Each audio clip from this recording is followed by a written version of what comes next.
Find a place to put AI isn't creative. And it also doesn't accrue inherent value to the business. Whereas things that drive against delivery of real business metrics, that inspires you to be super creative because you have total autonomy on how to get to the goal. And by the way, you also may not end up with a great business in the long run if you're only optimizing for efficiency. You're talking. Before we move on, I need to let you know about my friend Mark Pfeffer and his show, People Tech. If you're looking for the latest on product development, marketing, funding, big deals happening in talent acquisition, HR, HCM, that's the show you need to listen to. Go to the Work Defined Network, search up People Tech, Mark Pfeffer. You can find him anywhere. About employee work conditions and culture, which is very important. And if efficiency is the main thing in your line of sight, it's very likely you're not innovating. Hi everyone, welcome back to the Meg and Amy show. Today we are interviewing the fabulous Kieran Snyder. So Kieran was CEO and founder of the groundbreaking AI company Textio for over a decade. And she is currently founder in residence at Operator Collective. She also runs Nerd Processor, where she tells the world's most viral data stories. And many of these stories about work, communication, AI, and tech have been featured in such places as Fortune, The Times, Forbes, Fast Company, and more.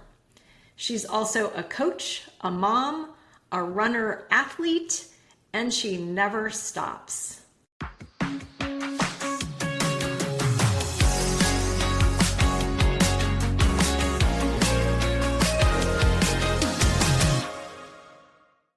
Welcome, Kieran. Yay, I'm so glad to be here. So great to have you. So before we dive in today, I'd like to ask you a personal question. You're a longtime basketball coach and a groundbreaking tech CEO. So which is harder, coaching middle school girls or pitching VCs? Well, I would prefer to be pitching middle school girls overall. If I could combine the two. I'm really spoiled. I've been coaching for 30 years, but I have been working with the same group of girls for the last 3. Unbeknownst to them, I feel really torn this year because they are about to be 7th graders. By the way, none of these are my kids. I've coached all of my kids. I no longer coach my kids. They're about to be 7th graders, and I don't like 7th graders that well. I think if the world were run by 5th grade girls, it would be a much better place. 5th grade girls are peak humanity, in my opinion. But they're all last, you're going to keep coaching us this year? And I was like, ooh, well, I like you, but I know I'm not going to like you this year. So maybe I'll catch you on the flip side in 8th grade when I know you're going to be amazing again. Because I had 3 girls go through 7th grade. So harder. If it's 5th graders pitching VCs, I think if it's 7th graders, it might be coaching the 7th graders. Very insightful, very insightful. And yeah, you have 3 daughters, so you know the 7th grade issue. Yeah. I do. They all went through their own sort of slough that year. Can I tell you the saddest thing though, since you asked about coaching basketball? The saddest thing is that I no longer have any kids who play. I had one who was very serious about the sport and she was a really good player. And her 9th grade year, she played basketball and volleyball for the first time. And she absolutely fell in love with volleyball. Go volleyball. That was my team. Listen, yeah. It's amazing. She's so happy. It's very hard to argue with. So I'm learning a ton about volleyball now. But she's all in on volleyball. And this is how we become our own people, I guess. Exactly. Yes. Mine made it through sports. My oldest anyway, made it through sports through high school. And then in college was like, yeah, I don't want to do sports anymore. I want to go do other things. So there's always those chapter endings for sure. It's true. My son, meanwhile, he played soccer throughout his life and then in college graduated to pickleball. We're not sure if he's in college or in a senior living center. Love it. He'll be ready. Exactly. He'll be ready to retire already. Yes. Okay, yes. Meg, over to you. All right. I really am fascinated by you because you have this background that it's almost like you're either the most prophetic person I know, or you have just managed to bring the world to converge towards you, because you have been doing AI for a long time. You started out in, text and natural language processing. And at the time, those were all kind of like new and different and kind of on the side. And now everything has come forward where technology is language. And I'm just curious, when did you see this starting to happen and this convergence happening? And what was your first indication that you had picked the right discipline? I was the daughter of an engineer and a writer. And my dad's actually 85. He is still running his own small electrical engineering company. And my mom was a writer. And I ended up choosing to double major in math and linguistics because I didn't really want to choose a side, You if didn't you want to will. choose. And then when I got to grad school, I ended up studying natural language processing. So, this sort of blend of linguistics and computer science. And at the place where I was studying, which was the University of Pennsylvania, there was no way to study linguistics without computer science, without psychology. Sort of is a highly interdisciplinary approach and highly empirical. So everything I learned to do was look at sort of large corpora of language and sort of count stuff up, right? Measure stuff about what was happening in the corpus. And ideally, you would be looking for indicators of social variation. So, do women have more of this pattern compared to men? Do older people have more of this pattern compared to younger people? And so on. And so, all the water I swam in was about empirical language analysis. That's like how I grew up professionally. And then when I ended up in technology, I ended up really looking at user experience and search and sort of the cluster of stuff.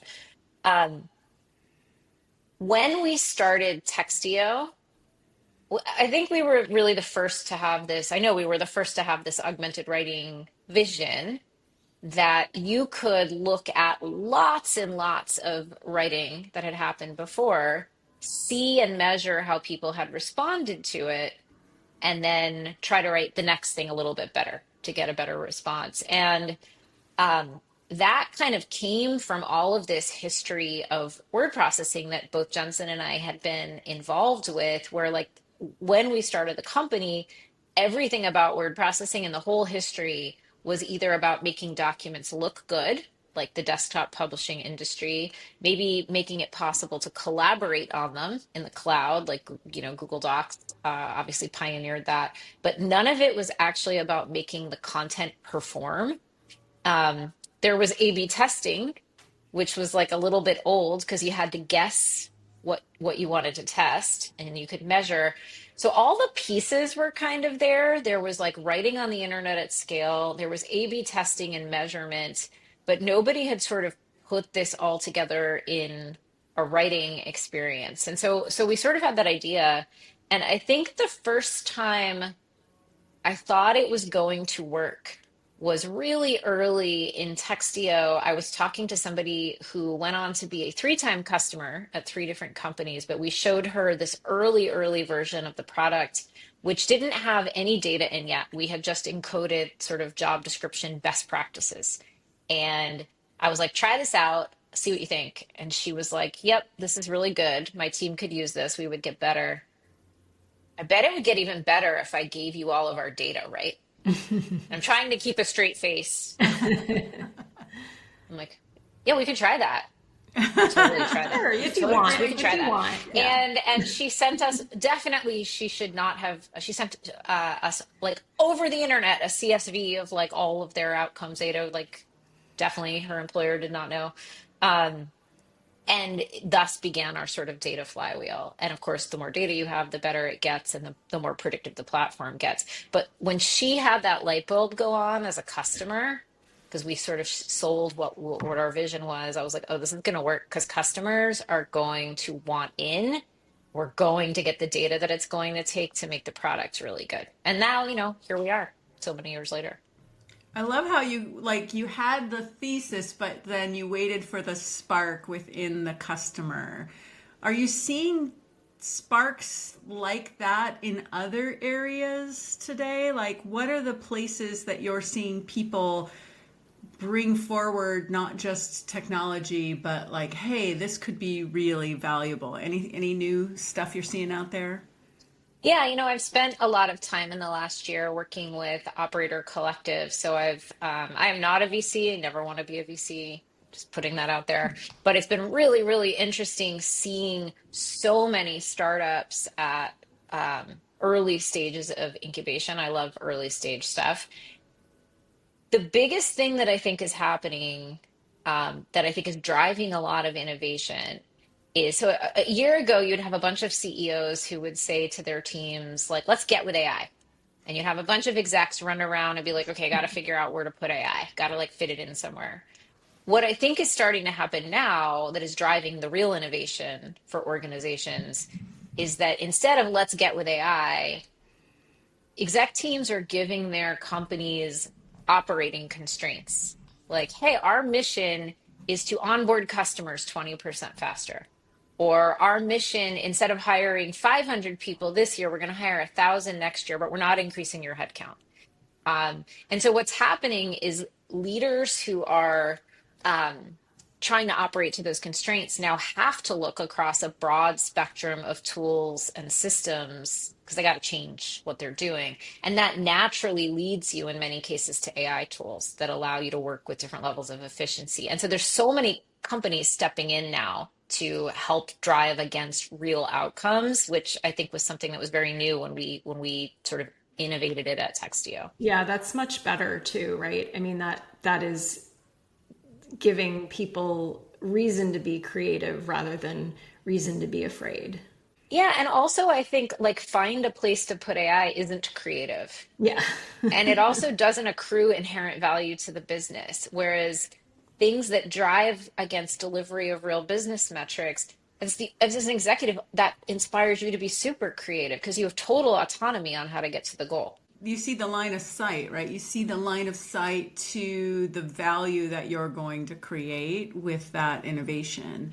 And I think it's that path that creates opportunity for focused innovation that not only helps you learn what AI can do, but also helps you stretch the envelope because you're really driving to a result as opposed to a fun project or a side kind of gig, right? This is in line with the core value creation that the business is trying to drive. Yeah, you recently wrote an article about AI first leaders, and one of the points that you made was that AI native leaders understand the metrics that define success in their functions, and they lead by applying these metrics.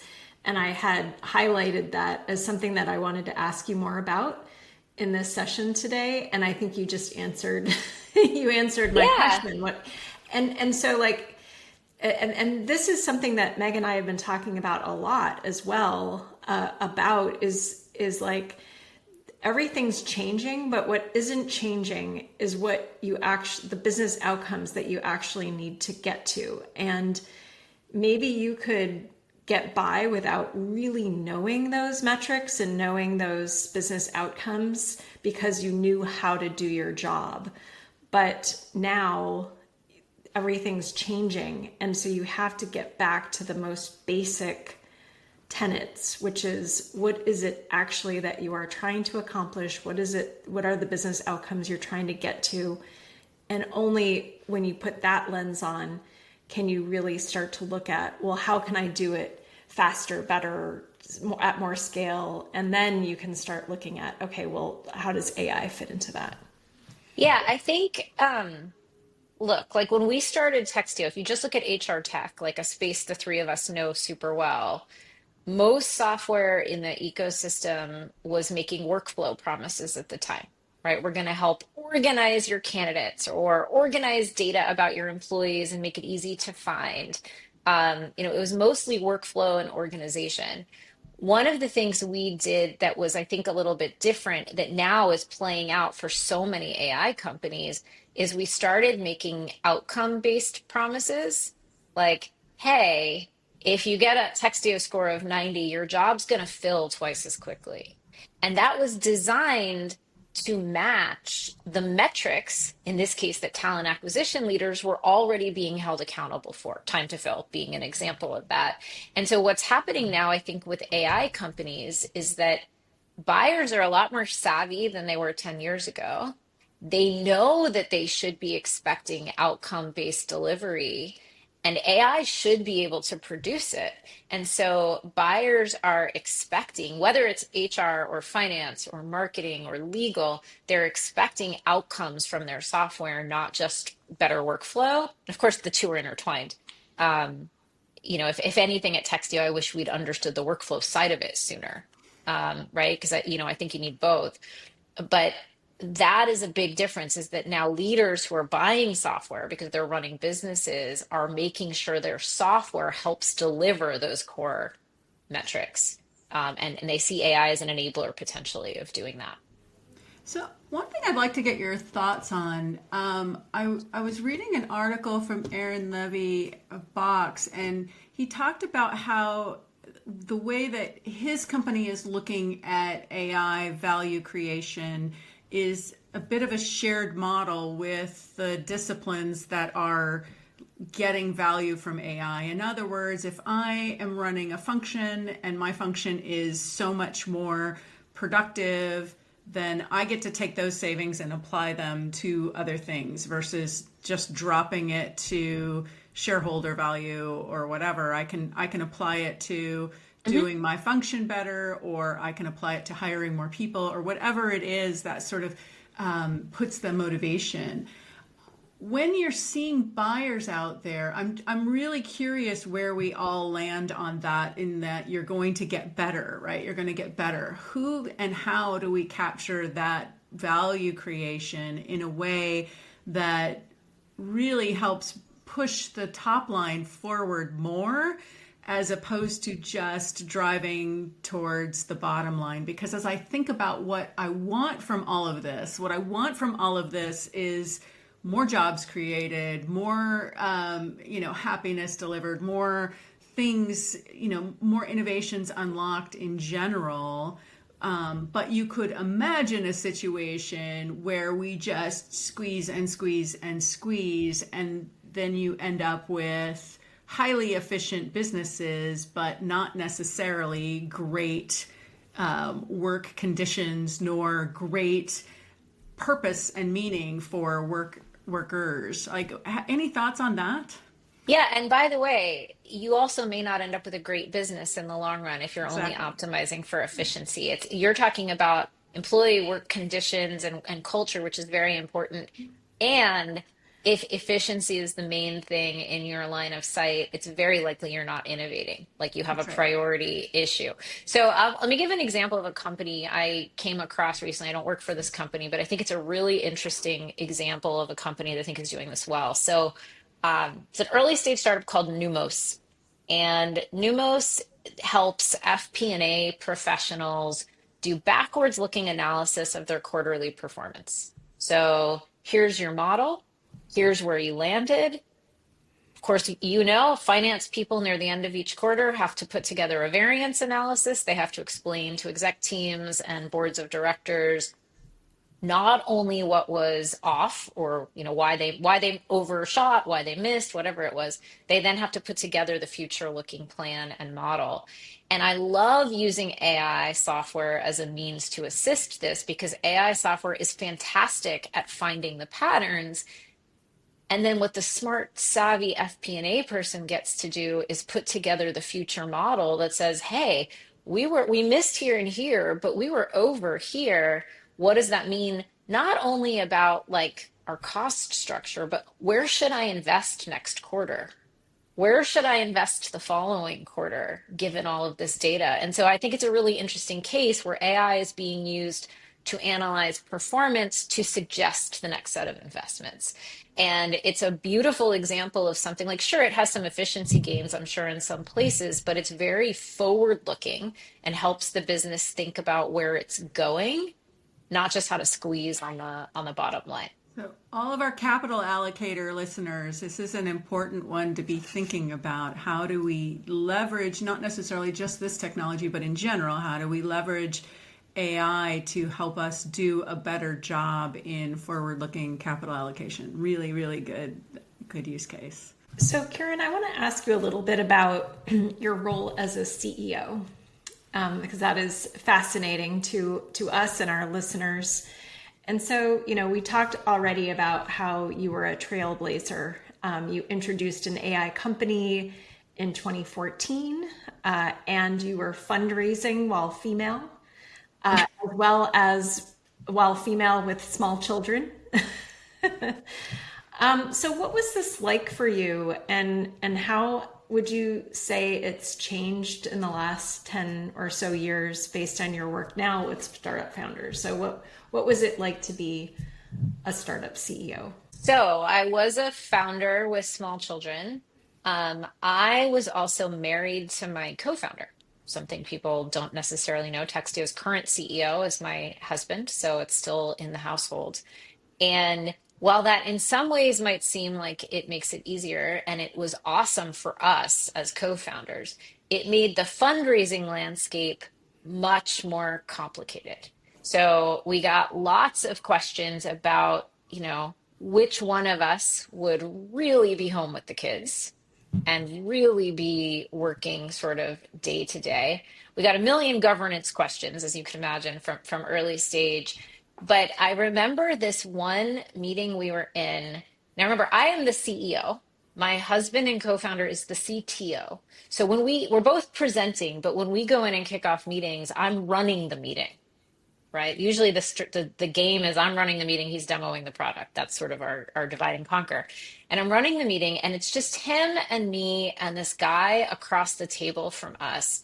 And the guy across the table, every time I would pause for him to ask a question, would direct the question at Jensen. Of course. Right? And Jensen was amazing and would pause and wait for me, and I would answer the question, and we would repeat the game. And then at some point, partway during the meeting, Jensen, who is a bit of a provocateur and a phenomenal ally, stood up, and he just walked across the table and sat right next to the guy. Oh, so smart.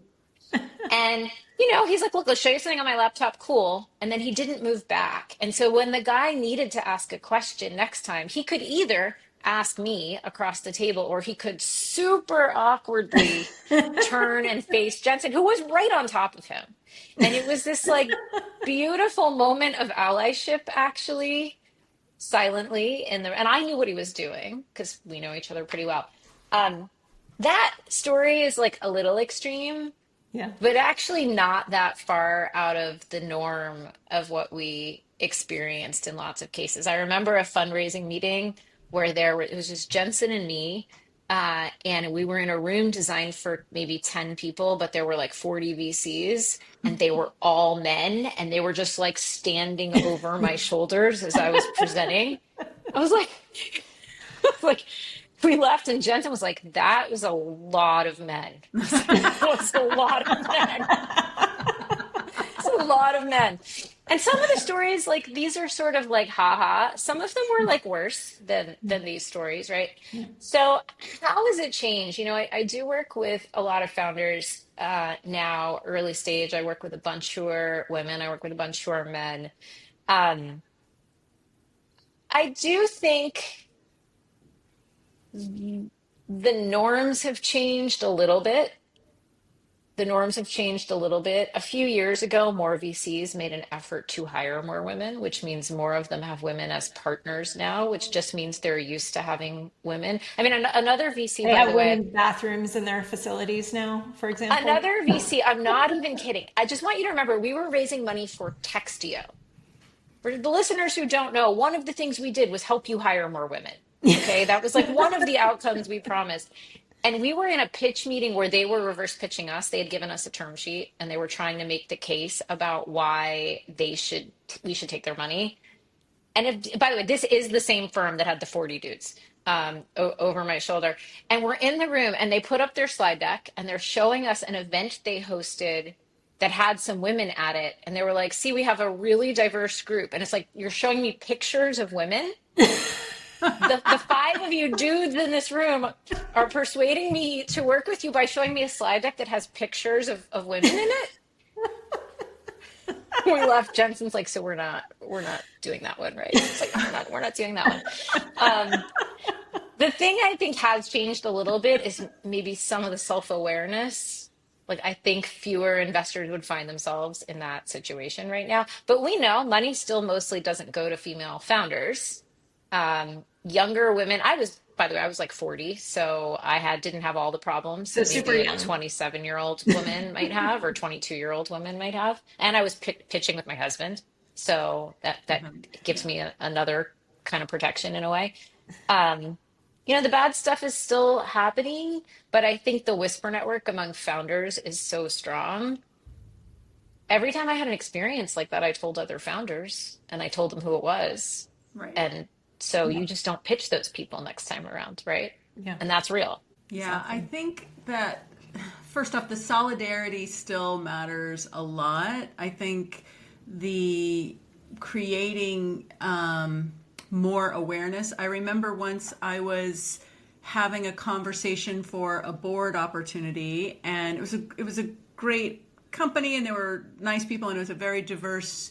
Oh, very diverse. There was at least another woman in the room during the conversation. Bars on the floor here, man. Yeah. It wasn't just a picture, but I think the woman wasn't there at the moment where one of the men, and honestly, I just don't think he had any sense that he said this to me. He said, well, I don't know. Men must just be really more easygoing about things because we really just don't need any special accommodations for men, but we seem to need them for women. And I sat there and I'm like, okay, this is not the moment to express all the thoughts going through my head. But I just remember thinking, and again, a really this came out truly honestly. Mm-hmm. And I was like, wow, your read is that you're easygoing, not that the world was built for you. That the entire world was paved to be easy and with your needs in mind. So of course you don't need any accommodation because it's, it was made that way. And so again, I think that there's just such an interesting conversation that is, how do you see how do you see something you can't see? You really can't. You need someone else to point it out to you. And I think that this is why telling these stories matters, not to embarrass people, but to also help them see what they maybe are missing, based on their own experiences, which I'm sure each of us do in every phase of our life. But it just feels like this one, the tables of power and of influence really could benefit with some perspective taking that is maybe outside of the norm. Well, my pro tip for potential investors is if you're trying to invest in a woman who is the CEO of a company, do not demonstrate your allyship by showing her photos of other women. That's if your listeners take nothing away, that's my pro tip for today. That's the headline. So my other question in this realm, Kieran, is so you talked about, all right, so you started a company with your husband, you have 3 small girls, you're crazy busy, you're running around like your pants are on fire. How did you manage your time? How did you deal with mental health? I don't know if you thought about mental health in the 2010s or if that is more of a recent thing. How did you stave off burnout? Yeah, I mean, because Jensen and I were always all in on both Textio and our family together, it gave us a tremendous amount of flexibility and give and take in who did what at which times.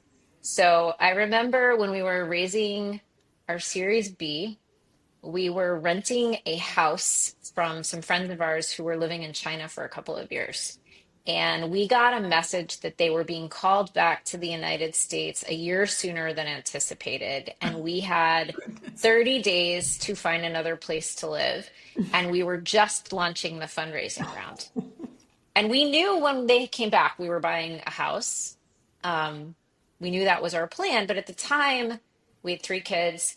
Um, there were like 7 houses in the city of Seattle in total that sort of matched our qualifications for the neighborhood we thought we could live in with their school and had enough space and so on. And so I was like, okay, I'm going to get the round done. You're going to get the house done. That's just like how it's going to have to be. And we did. Like miraculously, we got the round done and we moved into a house like 45 days later. Like it was truly bananas. But like that is kind of the way we have ended up trading things off for the duration of Textio.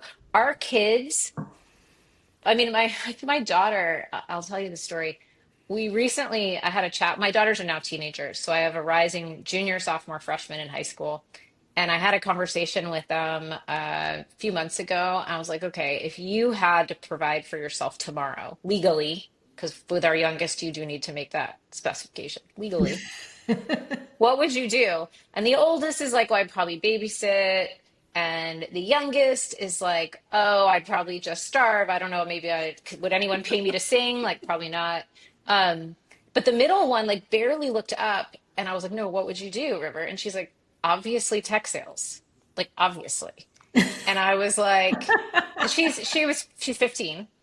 And I was like, she's like, you've had me working as an SDR since I was 8. And she's right. Like I would have her come into the office when I didn't have childcare and I'd be like, all right, your job is to write sales pitches. Like your job is, I'd have her make little videos. I'd have her like write her best Textio pitches. They're really pretty good. And she's like, literally, you want me to get a job tomorrow with the skills I have where I don't need a degree. Tech sales is what I have to pay my bills. I bet I could be an SDR somewhere. And so like the reason I tell the story is like our kids have been so integrated into the company and our work that the lines are really blurry for us. And we're really passionate about what we are creating in the world. And we're really passionate about them seeing us create something of value in the world. And so every day is a day-to-day optimization, but part of how we've managed is like, it feels like 5 of us in on it, not just 2 of us in on it. So you just gave me a massive flashback. Apologies, but I have to tell a story. So when I was growing up, my mom and stepdad were carpet cleaners and they were starting a carpet cleaning business. And they literally had a bunch of people on the phone with a phone book calling people to see if they wanted their carpet cleaned. And I was 4 years old and I was on the floor next to all of them. And my mom just unplugged the phone. This is for people that are young. You used to have these big, massive phones. Anyway, she just handed me one that wasn't plugged in and my own phone book. And I absolutely did the script cold call. Yep. Crossing off the name. I was 4, so I really couldn't read any of the things, but I had memorized. And now we know why you're a used car salesman. A used car salesman, yes.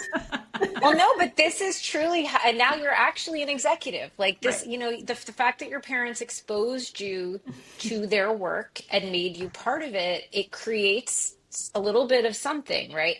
That same daughter was in the office the night we launched commercially because we didn't have childcare. And so she had to come to the office with me. And I remember an engineer, we were having pizzas, asked if he could take her out for a walk he was walking a dog. They were going to the park and kicking the soccer ball around. He's like, can I take her? I was like, sure. And so, but of course he was like 25, she was 5. And he didn't have a cell phone with him because he doesn't know when you're out with a kid, you keep, and so they were gone for like 90 minutes. And I was like, oh my God, where are they? And I ran out and I was all over the street. And then I just saw them, walking across the street. He's holding her hand. The dog's in front of them. They're coming back with the pizza. He's like, yeah, she wanted to run around a little longer. I was like, okay. But like, she was just part of all of it with us, right? And that creates something. I love that. I think we're going to be running out of time, but I can't stop the main part until we talk about your data stories, because that is such a gift that you are giving to the world, as well as, leading by example. How did you come to the idea of sharing your wealth of expertise in this area? And, how are you thinking about expanding that part of your business and your life? Yeah. So, a data story for me is when you find an interesting data set, you see what it says about the world by analyzing it, and then you put it into a form that somebody doesn't need to be a data expert in order to appreciate or understand. And before Textio was getting started, I was doing a lot of this. So the original piece I wrote that went viral about bias in performance reviews and Fortune was a great example of a data story that in many ways paved the way for Textio. Um, and so I I didn't love realize that you had done that story before Textio. I just assumed it was as part of Textio. So it was even before. it was published officially 60 days before we founded Textio. Wow. But I was doing that work. I was not a great corporate employee in my final job because I was mostly writing these stories sort of ad hoc. But I was doing that work and it sort of helped. Actually, when we started Textio, we weren't originally going to be an HR tech play. We were really going more after sales and marketing. Our very first thing we did to raise money was we built a Kickstarter predictor. But it was really clear that was resonating all of this. And I was doing that work because I was curious about the stories. And so the rest kind of is history in terms of how we landed. But there is an art to telling these stories. And at Textio, over and over again, I was able to use this skill to drive a lot of our inbound business, right? To be able to tell a story. And the story has independent interest and value. You don't have to be a customer or use the software to find some value in it. And the stories often would go viral because they would tap into something either that people wanted to believe but didn't have proof for, or maybe something they thought couldn't possibly be true and it made them a little bit surprised. And so the best stories usually are one of these two things. You use confirmation bias in some way. And so after I stepped back from being Textio's CEO and I stepped into the chief scientist emeritus role, I was still supporting the team with data stories and data story research. And I had a conversation with Kim Scott, who is a friend, the author of Radical Candor. And at the time, I was like, maybe I'm going to write a book this year. And by the way, I am about halfway through a book that has nothing to do with technology, but is like a creative nonfiction memoir that I've spent this year writing. But I was thinking of writing a book, and I was like, I'm trying to figure out how to put my experience together. There's a bunch of things I could write about. And she was the one who was like, if you could teach people to do this, she's like, I would, because we were talking about why Radical Candor went viral, but her subsequent book did not. And I was like, it's very obvious why Radical Candor went viral. It's because you tapped into something that keeps people up at night. Everybody has had to stay up at night stressed about how to have a hard conversation. No one has stayed up at night stressed about the theory of how to build an inclusive team. Right?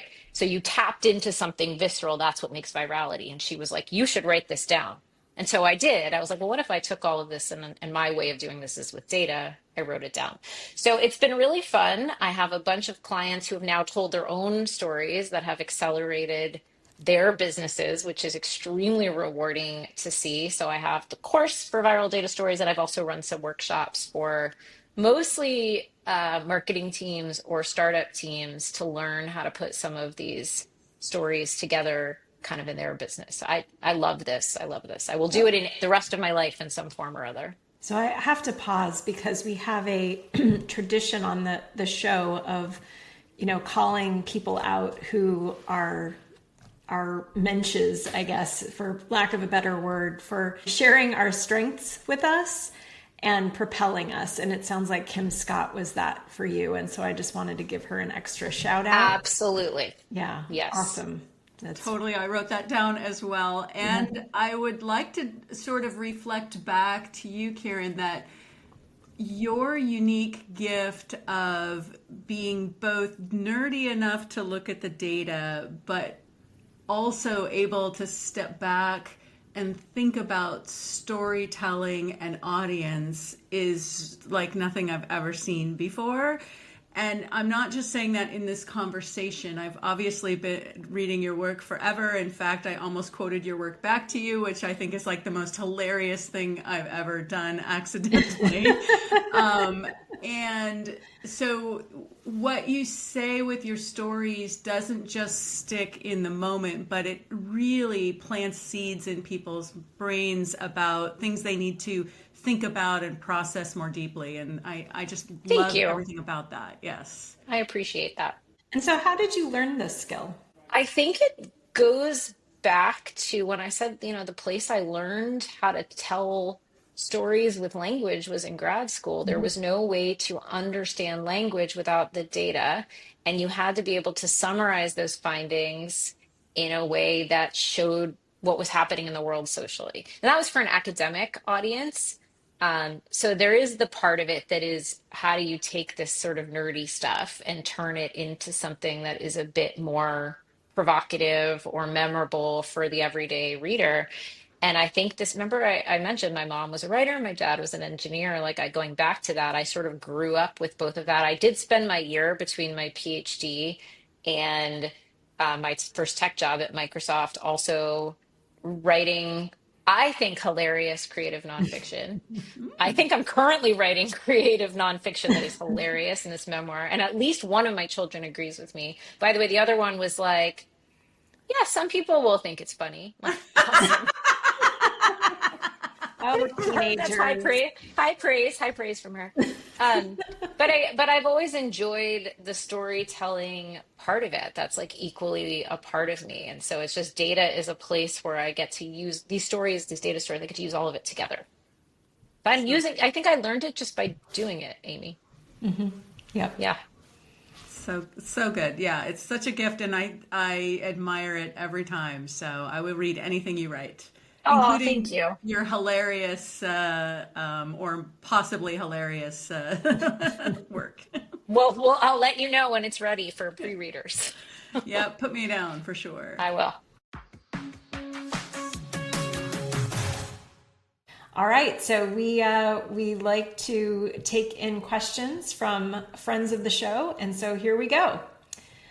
I am a new executive, and I am overwhelmed with all of the context switching. How did you or do you manage it? Oh gosh, everybody's overwhelmed with all the context switching. I mean, it's so chaotic. Um, I mean, listen, you're going to hear a lot of conventional strategies. They're all correct, right? Block your calendar, protect your time, and those things can help a little bit. One of the things that helped me the most, and I've used it with my exec teams before, and I recommend it to some of my coaching clients too, is this thing I call like fun versus important, this exercise. And it's basically you spend a couple weeks, super lightweight, don't put a lot of time into it, a couple minutes a day. And at the end of the day, you plot out everything you spent significant work time doing, a big meeting you went to, a document you wrote, a strategy you innovated, whatever it is. And you just plot it on a 2 by 2 grid. And one axis is this truly important for the business or not? And the other axis is this fun for me personally or not? And when I first did this, by the way, doing this exercise is ultimately what led me to decide I needed a break from being CEO. Started this a year before I stopped being CEO of Textio, and then I did it with my whole exec team.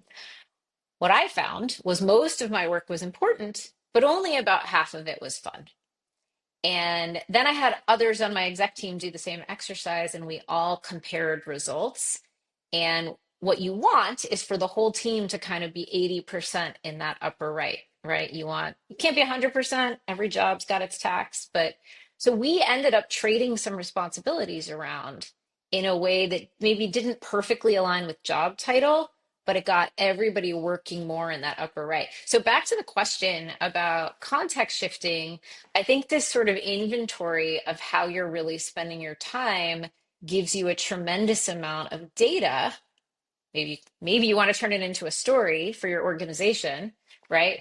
But it gives you a tremendous amount of data about where you're spending your time and actually gives you insight as to whether some of those context shifts maybe aren't as important as you think. And so what I have found when I've done this with leaders is that analysis causes you to take chunks of stuff off your plate. You're like, oh, this isn't actually that important for the business. Maybe nobody needs to do it. Or like, I work with Meg and Amy. I don't like this stuff, but Amy loves it. Amy doesn't like that stuff, but Meg loves it. Meg doesn't like what's on her plate, but I love it. So we're going to trade things around, and it lets people get more deeply into flow in sort of more coherent, piles of work. The other thing I love is instead of making a to-do list, simple thing on your own, instead of making your to-do list, make a tree where you sort of group things thematically. And then you can kind of say, okay, like here's my people activities bucket, here's my product strategy bucket, here's my like admin overhead bucket. And it lets you decide which bucket is most important today, which task is most important today. But seeing it as a tree, again, is another way to see the balance of where your time is going. But the whole idea is to cut stuff, like remove the shifts if you can. Just take them off your plate. So I love these ideas. I've actually blogged about this a couple different ways and a couple different times. So I also am a big believer in doing the inventory, thinking about types of work, thinking about, I like to put it into the frame of managing your energy, which is really just the different words for what, Kieran, you were describing. A couple of other things. So as your job gets bigger, it becomes more important. You have a lot more stakeholders. You have a lot more constituents you have to manage. A couple things that are really important to overlay. Number one, you need to be really intentional about the energy you show up to whatever those different contexts are. Some types of meetings can be with trusted friends, and you can be a little bit less prepared or a little bit like emotionally prepared. You can just kind of show up however you are and have whatever emotions you have in that moment. Some things really, it might be a group they don't get to see you that often. And if you show up and just are having a low energy day, that could really inform their opinion of you forever. So taking the time to ground yourself in what the context is and what they need from you, and really being thoughtful about how that's going to arc within the energy of your day matters a lot. Because if you're doing a whole bunch of things that force you to pull deep into your energy reserves to show up in the way you need to show up for that thing, maybe you're fundraising, maybe you're presenting to the board, maybe you're doing whatever, and you haven't thought through recovery from that, you can end up cumulatively depleting yourself. So my strong recommendation is to take it seriously. It does take practice. So sometimes you just got to get the reps in to get better at it. And then thinking in terms of strategies of energy, how you focus your time. And one of the things that I like to do for energy is to sort of balance out energy takers and energy givers within a given day, because that helps build more sustainable strategy for me. So if you're trying to manage cognitive load, that's not as helpful. But if you're trying to manage energy load, which for me has a lot to do with how my cognitive efficiency works, it is super helpful to be planful and look at your calendar as something that you can manage within a day or within a week to try to keep those ebbs and flows going in a way that gives you the reserves you need to be able to manage. Also, just worth saying, not everybody likes jobs that have a lot of context shifting in them, right? You don't actually have to be an executive to have an amazing career. Correct. And so a lot of executive jobs do have a lot of context shifting in them. You can learn to get better at it. You can use these strategies. And still in all, some people don't like that way of operating. And that's okay. There was a Paul Graham article maybe a month or two ago called like maker mode versus manager mode. And it was all about like time management and how, for maker mode, it's bigger blocks of flow time, and manager mode is, very quick blocks of meetings, and how they conflict with each other, and how managers tend to inflict manager mode onto makers, and that makes makers miserable. It's a great point. Yeah, I thought it was a really brilliant article.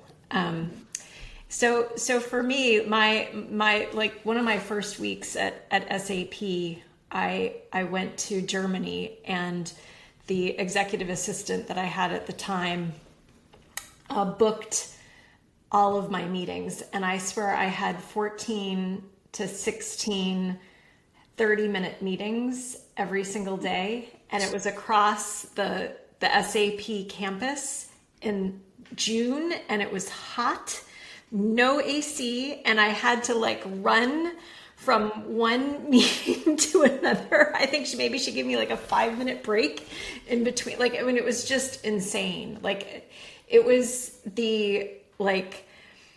it was context switching at like this level, right? On every dimension too. Every Physical context switching, person context switching, topic context switching. Yeah. So everything after that seemed really easy. It was like when you have a phobia and you have to like, you Exposure therapy. Live with the snakes or something. So, but, yeah, don't do Amy's strategy. so don't do that. Don't do that. Yeah. That was don't terrible. live with the snakes. Love that. Oh my goodness, Kieran, this has been delightful. Thank you so much. I really appreciate getting to talk to you. I know. I feel like we're even just getting started. We could keep going for hours, but this is really fun. Thank you for having me. Well, that was delightful. Oh my goodness. We knew, though, that this was going to be a big one. We would just have so much to talk about, and we were not wrong. We could have continued that for a very long time. Absolutely. She's just multi-talented and multifaceted, and it's just incredible. One of the things that I think, and I tried to articulate this, but I realized that what is special is there's like deep insight, but then also very sort of practical, tangible, kind of approachable ideas and suggestions and thoughts. And I think that's really, really fun and unique, because a lot of times people who have those sort of big brains tend to speak in big abstractions and are maybe less approachable. But I really feel like Kieran's insights, she puts the effort in to make them available for everyone to be able to benefit from them. I could almost imagine her as a small child being like an interpreter between her parents, right? Yes. And then it sounds like Dad is telling this story, Mom. And right. Dad, Mom, really, she was trying to like use these numbers to... And it sounds like the middle child is going to be a killer salesperson already. So I got to watch out for the hiring there. I think I was reflecting to the intersection of, Dave Liu's story about, hey, I had to learn to tell stories, and Kieran's, gift to the world with her data story curriculum to like that, I think is a perfect moment where recognizing the value of stories and that this is a skill you can build and that there are people who will train you. Well, we're seeing a real trend here because, of course, we just talked to the fabulous Jen Morrow as well about how she was obsessed with numbers and telling stories around numbers and how that's a critical skill for building a business case. So like this particular skill, I think, is so important for this age. Like it's been important, but especially now. And I think it's also really the people that are good at this are going to be able to sort of unlock that future value because they're able to bring people along with them across multiple disciplines, which I think is really why that is so beneficial. Yeah, exactly. Yeah. So good times. Very good times. All right. Well, everyone, I hope you enjoyed the Leadership Corner segment again this time. Please do send your questions in. We love to get them and include them on the show. Thank you so much for watching. Do subscribe if you haven't already and spread the word. Let your friends know. this might be a great one to do that with. Yes. Say, everybody, let's invent the future together. I believe in us. Make every day count.